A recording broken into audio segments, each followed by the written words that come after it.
Okay, to that point, are you expecting, Lawrence, much of the same from Mercedes this weekend in Jeddah, or could we see possibly anything different from this group?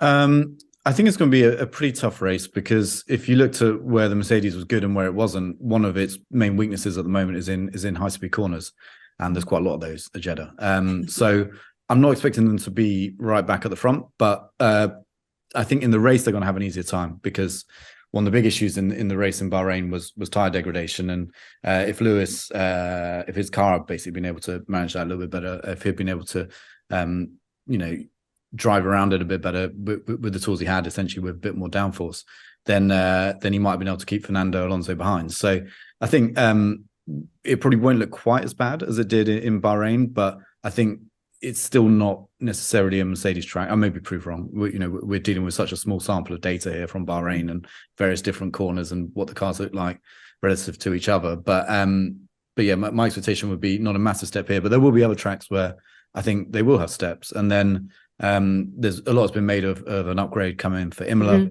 That was already in the pipeline before Bahrain. So it's not a reaction to the bad result. It was already decided that they were going to do this. And they made it quite clear that one of the things which everyone's pointing the fingers at, which is, the unusual side pod design they have on that car, is going to change in some way. They said it's not going to be exactly like Red Bull's, but it's not going to be like it is right now. So it is going to morph into a slightly different shape, it seems. But Toto Wolff has also pointed out, don't expect this to change the competitive order massively. He was saying even if we find 0.3 seconds, on qualifying pace based on Bahrain, there's still 0.3 seconds off, which isn't really enough to go fighting for championships.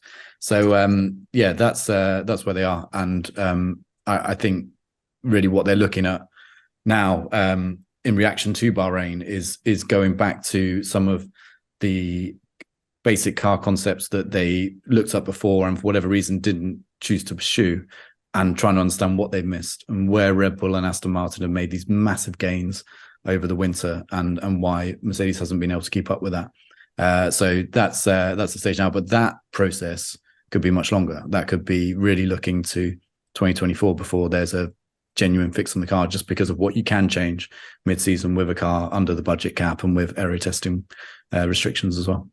Thanks so much for watching ESPN on YouTube. And for more sports highlights and analysis, be sure to download the ESPN app. And for premium content and live streaming, subscribe to ESPN Plus.